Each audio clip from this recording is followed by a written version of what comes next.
aí, pessoal, questão de número 24 do capítulo 8. Um esquiador de 60 quilos parte do repouso a uma altura de 20 metros, acima da extremidade de uma rampa para saltos de esqui, e deixa a rampa fazendo um ângulo de 28 graus com a horizontal. Despreze os efeitos da resistência do ar e suponha que a rampa não tem atrito. Letra A. Qual é a altura máxima h do salto em relação à extremidade da rampa? Então, nós temos aí um esquiador que parte de uma altura h em relação à extremidade final da rampa, e ao descer o terreno íngreme e depois saltar pela rampa, vai exercer um movimento oblíquo e chegar a uma certa altura h menor depois de saltar.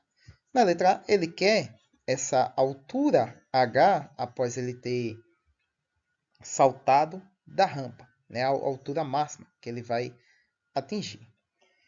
Aí nós vamos ter que fazer o seguinte: nós vamos ter que calcular qual é a velocidade que ele vai atingir na parte final da rampa, né, quando ele vai deixar de tocar o solo, para daí exercer o seu movimento oblíquo, ao qual ele vai chegar a uma altura máxima h.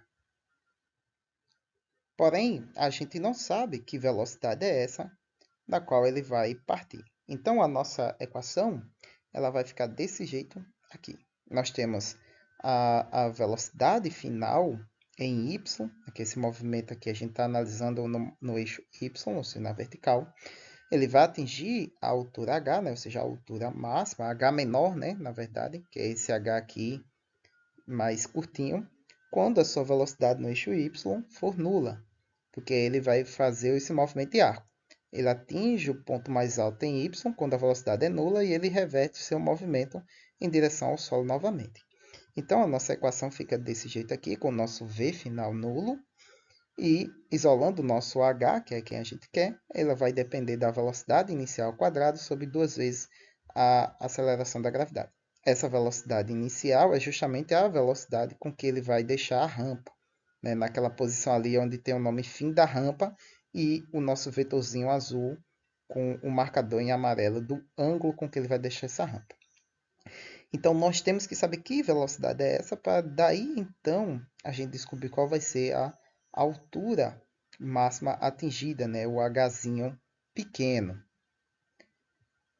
Para a gente saber essa velocidade, a gente pode aplicar, obviamente, né, como estamos no tópico de conservação da energia mecânica, a gente vai aplicar conservação da energia mecânica.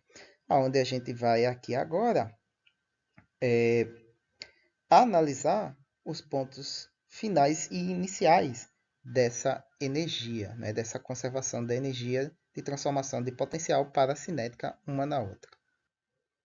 Então, note o seguinte, a gente vai analisar aqui o ponto inicial dele, que ele vai partir de um terreno íngreme na altura H maiúsculo, e vai chegar aqui no final da sua rampa. Note que a gente está medindo a altura a partir do final da rampa como referência, né? Que é essa linha azulzinha aqui. Ó. Então, se a gente considerar essa linha aqui azul pontilhada como sendo o potencial nulo, isso significa que o nosso potencial inicial aqui é o maior possível em relação a esse nível. Então, a gente tem que esse nível aqui é o nosso potencial nulo, que é o que ele vai chegar. Então, portanto, o nosso potencial gravitacional final é nulo em relação a esse nível. A nossa energia cinética aqui vai depender aqui de como vai ser os termos do outro lado da equação. Como o nosso item diz que ele parte do repouso, então nossa energia cinética inicial também é nula, pois a sua velocidade neste ponto aqui, né, vai começar a se mover, ela inicialmente começa como sendo zero, e aí nossa energia cinética é nula. O que significa que quando ele chegar ao final da rampa, a sua energia potencial gravitacional vai ser toda convertida para energia cinética. E a nossa energia potencial gravitacional inicial depende da massa dele, da aceleração da gravidade e da altura a qual ele partiu tomando como referência esse nível, que é H maiúsculo. E a energia cinética, né, 1/6 de mv quadrado. Então, as massas, multiplicamos os lados da igualdade, seu quociente vai ser 1, elimina, isolando o nosso V, nós temos que V é igual a raiz quadrada de 2GH.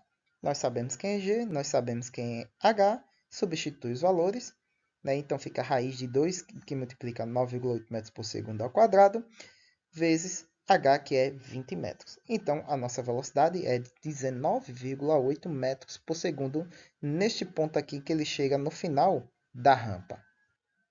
Porém, note que essa velocidade inicial é o nosso vetor velocidade que está a um ângulo de 40 graus em relação à horizontal, né? Ao nosso eixo X. Então, esse aqui não é o nosso V0y, né? Isso aqui não é a nossa velocidade no eixo Y.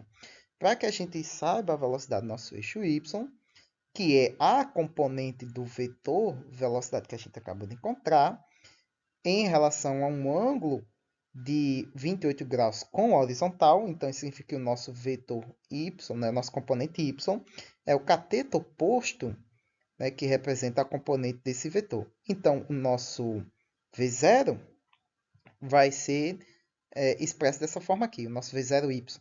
Né? Já que ele é o cateto oposto, então ele é o módulo do vetor, que a gente acabou de descobrir, vezes o seno do ângulo do esquiador, com o que o esquiador faz com a horizontal, né? Ao sobrevoar pela rampa. Então, nossa equação ali, H, substituindo, né, vai ficar, então, menos V quadrado seno θ quadrado sobre 2G. Aí, agora sim, substitui os valores. V0, 19,8 metros por segundo. Seno de θ, que vai ser 28 graus. Tudo isso elevado ao quadrado sobre 2 vezes a aceleração da gravidade, que é negativa. Resolvendo tudo isso, a gente vai ter que a altura máxima atingida, né, o H minúsculo, vai ser de 4,41 metros. Na letra B, ele pede o seguinte: se o esquiador aumentasse o próprio peso, colocando uma mochila nas costas, H seria maior, menor ou igual. Se você olhar aqui na resolução de toda a estrutura aqui da nossa letra A, você vê que as massas elas são canceladas. Então, em nenhum momento aqui a massa participa ou contribui para a resolução desse problema. Veja que aqui a velocidade depende apenas da raiz quadrada da aceleração, né, da nossa grandeza aceleração da gravidade, e da altura em que ele parte. Então, veja que a massa não contribui para o aumento da velocidade ou da diminuição dela, né? Então, isso significa que o resultado vai permanecer o mesmo se ele colocar mais peso. Então, está aí a nossa letra B como resposta, né? Vemos que todas as referências à massa são canceladas nos cálculos acima. Então, um novo valor para a massa produzirá o mesmo resultado de antes, né? Que foi o que eu acabei de explicar e aqui de forma mais resumida. Muito bem, pessoal, é isso aí que tem para resolver nessa questão. Espero que tenham gostado. Espero que eu tenha ajudado vocês na compreensão dessa questão. Clique dúvidas e sugestões aí na caixa de comentários. Curtem e compartilhem para ajudar no canal. Se você é novo e esse conteúdo lhe ajudou de alguma forma, se inscreva e até a próxima questão.